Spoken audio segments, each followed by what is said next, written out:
জানিয়ে দিব হাতে থাকা সর্বশেষ আপডেট আন্তর্জাতিক সংবাদ। প্রথমেই সংবাদ শিরোনাম, এরপর বিস্তারিত। ইরান যুদ্ধে মানসিক চাপে ৯.৫ লাখ গ্যালন কফি খেয়েছেন মার্কিন সেনা। আরও জানিয়ে দিব যুক্তরাষ্ট্রের চাপে যুদ্ধবিরতির মধ্যস্থতা করেছে পাকিস্তান।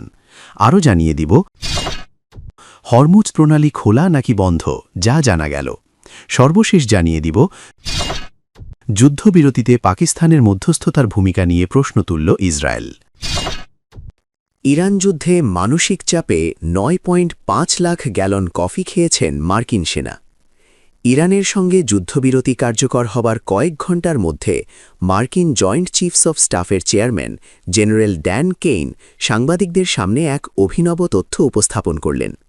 অপারেশন এপিক ফিউরি চলাকালীন মার্কিন সেনারা কতটা খাবার ও পানীয় গ্রহণ করেছেন তার হিসাব তুলে ধরলেন তিনি। প্রায় ৬ সপ্তাহের এই যুদ্ধে মার্কিন সেনারা ৬০ লাখেরও বেশি বেলা খাবার খেয়েছেন। কফি পান করেছেন ৯,৫০,০০০ গ্যালনেরও বেশি। হিসাব করলে এটি প্রায় ৭৬ লাখ কাপ কফির সমান। এনার্জি ড্রিঙ্ক পান করেছেন ২০ লাখ ক্যান। এর বাইরে প্রচুর পরিমাণে নিকোটিনও ব্যবহৃত হয়েছে। কেইন বলেন, পথে আমরা ৬০ লাখেরও বেশি বেলা খাবার খেয়েছি। আমার হিসাবে ৯,৫০,০০০ গ্যালনেরও বেশি কফি, ২০ লাখ এনার্জি ড্রিঙ্ক এবং প্রচুর নিকোটিন নিয়েছি। তিনি হেসে যোগ করেন, তবে আমি বলছি না যে আমাদের কোনো সমস্যা আছে। এনার্জি ড্রিঙ্কগুলো মনস্টার নাকি সেলসিয়াস ছিল তা তিনি নির্দিষ্ট করে বলেননি। যুদ্ধে অংশ নেওয়া সেনাদের প্রতি কৃতজ্ঞতা জানিয়ে কেইন বলেন, এটা কঠোর ও নির্মম কাজ। এটা বিশৃঙ্খল, গরম, অন্ধকার, অনিশ্চিত এবং সবসময় অজানা বিপদ থাকে। আমাদের সেনারা গর্বের সঙ্গে সেই অজানার ভেতরে পা রেখেছেন এবং এগিয়ে গেছেন। এই সবকিছুর মধ্যে দিয়ে যৌথ বাহিনী সেই অটল মনোবল দেখিয়েছে যা দেশ আমাদের কাছে প্রত্যাশা করে। ব্রিফিংয়ে প্রতিরক্ষামন্ত্রী পিট হেগসেথ বলেন, পেন্টাগন আপাতত তার কাজ করেছে, তবে তারা এই অঞ্চলে আশপাশেই থাকবে। ইরানে যুক্তরাষ্ট্র ইসরায়েলের যৌথ হামলা, মধ্যপ্রাচ্য সংকট, ইরানের খবর যুক্তরাষ্ট্র। যুক্তরাষ্ট্রের চাপে যুদ্ধবিরতির মধ্যস্থতা করেছে পাকিস্তান। হরমুজ প্রণালী ও তেলের দাম ইস্যুতে প্রচণ্ড চাপে ছিলেন যুক্তরাষ্ট্রের প্রেসিডেন্ট ডোনাল্ড ট্রাম্প। পাকিস্তানের মধ্যস্থতায় বুধবার যুদ্ধবিরতির মেনে নেয় মার্কিন প্রশাসন। তবে ফিনান্সিয়াল টাইমস দাবি করছে, পাকিস্তানকে যুদ্ধবিরতির জন্য চাপ দিচ্ছিল খোদ যুক্তরাষ্ট্র। ইরানের সঙ্গে অস্থায়ী যুদ্ধবিরতি ঘোষণা আসার পর থেকেই পাকিস্তানের ভূমিকা নিয়ে প্রশ্ন উঠেছে। গণমাধ্যমটির খবর, এই উদ্যোগটি মূলত স্বাধীন কূটনীতি নয়, বরং যুক্তরাষ্ট্রের চাপেই পরিচালিত হয়েছে। প্রতিবেদনে বলা হয়েছে, তেলের দাম বৃদ্ধি এবং বৈশ্বিক জ্বালানি সরবরাহের স্থিতিশীলতা নিয়ে উদ্বেগের কারণে ট্রাম্প প্রশাসন ইসলামাবাদকে মধ্যস্থতাকারী হিসেবে এগিয়ে আসতে চাপ দেয়। এই প্রচেষ্টার মূল লক্ষ্য ছিল ইরানকে যুদ্ধবিরতিতে রাজি করানো এবং গুরুত্বপূর্ণ বৈশ্বিক তেল রুট হরমুজ প্রণালী পুনরায় খুলে দেওয়া। সূত্রের বরাতে প্রতিবেদনে বলা হয়েছে, পাকিস্তান মূলত যুক্তরাষ্ট্রের বার্তা পৌঁছে দেওয়ার একটি মাধ্যম হিসেবে কাজ করেছে। তারা প্রস্তাবগুলো এমনভাবে তেহরানের কাছে উপস্থাপন করেছিল যাতে তা ইরানের নেতৃত্বের কাছে বেশি গ্রহণযোগ্য হয়। মুসলিম সংখ্যাগরিষ্ঠ দেশ হিসেবে পাকিস্তানের মাধ্যমে প্রস্তাব দিলে তা ইরানের কাছে সহজে গ্রহণযোগ্য হবে, এমনটাই ধারণা ছিল। এ কারণে পাকিস্তানের ভূমিকা ছিল শান্তি চুক্তির শর্ত নির্ধারণ করা নয়, বরং অন্য কোথাও তৈরি করা বার্তা পৌঁছে দেওয়া। এই ব্যবস্থার মাধ্যমে যুক্তরাষ্ট্র সরাসরি সংঘাত বাড়ানো এড়িয়ে চাপ বজায় রাখতে পেরেছে। প্রতিবেদনটি পাকিস্তানের স্বাধীন কূটনৈতিক অবস্থান নিয়ে গুরুতর প্রশ্ন তুলেছে। এতে বলা হয়েছে, ইসলামাবাদ নিরপেক্ষ মধ্যস্থতাকারী নয়, বরং ওয়াশিংটনের জন্য একটি সুবিধাজনক মাধ্যম হিসেবে কাজ করেছে। যুক্তরাষ্ট্র যখন ইরানের বিরুদ্ধে কঠোর অবস্থান নিচ্ছিল, তখন পাকিস্তান দ্রুত মধ্যস্থতাকারীর ভূমিকা নিতে এগিয়ে আসে, মূলত আমেরিকার স্বার্থের সঙ্গে সামঞ্জস্যপূর্ণ প্রস্তাবই বহন করে। এর আগে মার্কিন প্রেসিডেন্ট ট্রাম্প ২ সপ্তাহের যুদ্ধবিরতির ঘোষণা দেন এবং ইরানের একটি প্রস্তাবকে আলোচনার জন্য কার্যকর ভিত্তি বলে উল্লেখ করেন। তবে আড়ালে যুক্তরাষ্ট্র কয়েক সপ্তাহ ধরে পাকিস্তানের ওপর চাপ দিচ্ছিল এই সমঝোতা নিশ্চিত করতে। পাকিস্তানের সেনাপ্রধান আসিম মুনির এই গোপন কূটনীতিতে গুরুত্বপূর্ণ ভূমিকা পালন করেছেন বলে জানা যায়। তিনি Trump, vice president JD Vance এবং বিশেষ দূত স্টিভ উইটকফের সঙ্গে একাধিকবার যোগাযোগ করেছেন। যদিও পাকিস্তান নিজেকে নিরপেক্ষ শান্তি প্রতিষ্ঠাকারী হিসেবে তুলে ধরেছে, প্রতিবেদনে বলা হয়েছে তাদের ভূমিকা সীমিত ছিল। তারা মূলত যুক্তরাষ্ট্রের তৈরি কাঠামো প্রচার করেছে, ইরানের প্রতিক্রিয়া পৌঁছে দিয়েছে এবং যুদ্ধবিরতির সময়সীমা নিয়ে আলোচনা করেছে। এই মধ্যস্থতা প্রক্রিয়া আরও জটিল হয়ে ওঠে ইরানের অভ্যন্তরীণ বিভাজনের কারণে, বিশেষ করে আইআরজিসির বিভিন্ন অংশের মধ্যে মতবিরোধের কারণে। পাশাপাশি লেবাননে ইসরায়েলের সামরিক অভিযান সহ আঞ্চলিক উত্তেজনাও পরিস্থিতিকে কঠিন করে তোলে।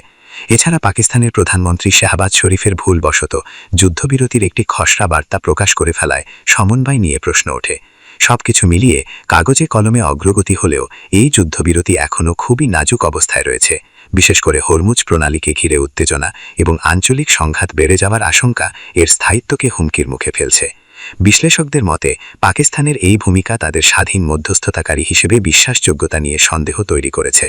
এটি যুক্তরাষ্ট্রের কৌশলগত স্বার্থের সঙ্গে বেশি সামঞ্জস্যপূর্ণ ছিল নিরপেক্ষ কূটনীতির চেয়ে। ইরানে যুক্তরাষ্ট্র ইসরায়েলের যৌথ হামলা, ইরান ইসরায়েল সংঘাত, যুক্তরাষ্ট্র।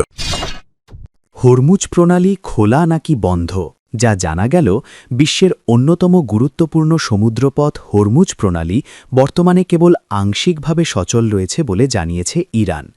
দেশটির পক্ষ থেকে জানানো হয়েছে এই পথটি সবার জন্য উন্মুক্ত থাকলেও ইরানের শত্রু দেশগুলোর কোনো জাহাজ এখান দিয়ে চলাচল করতে পারবে না।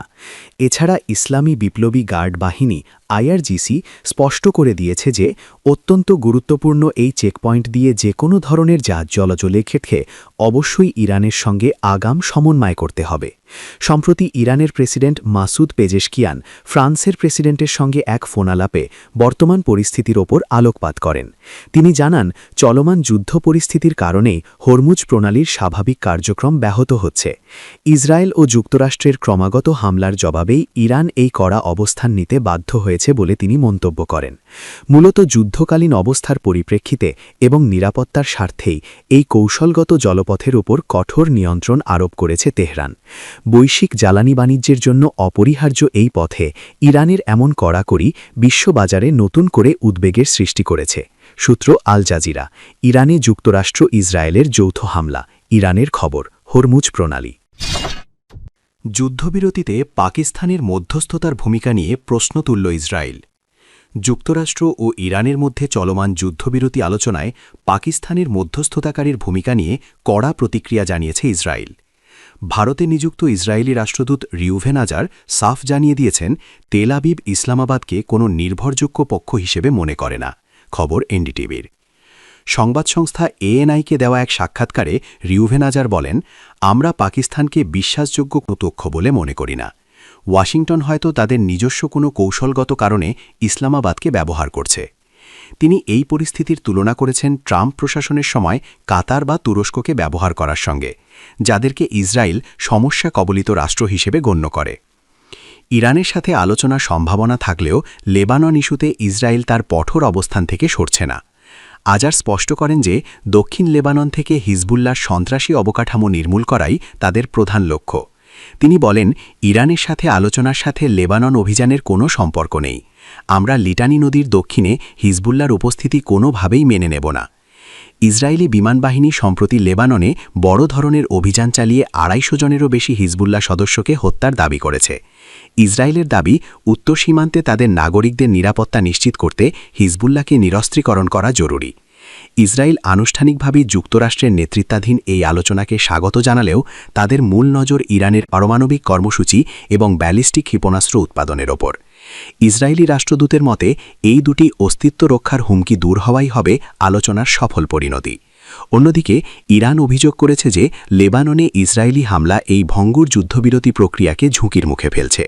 তেহরান সতর্ক করে বলেছে, হামলা অব্যাহত থাকলে হরমুজ প্রণালীতে পুনরায় উত্তেজনা দেখা দিতে পারে।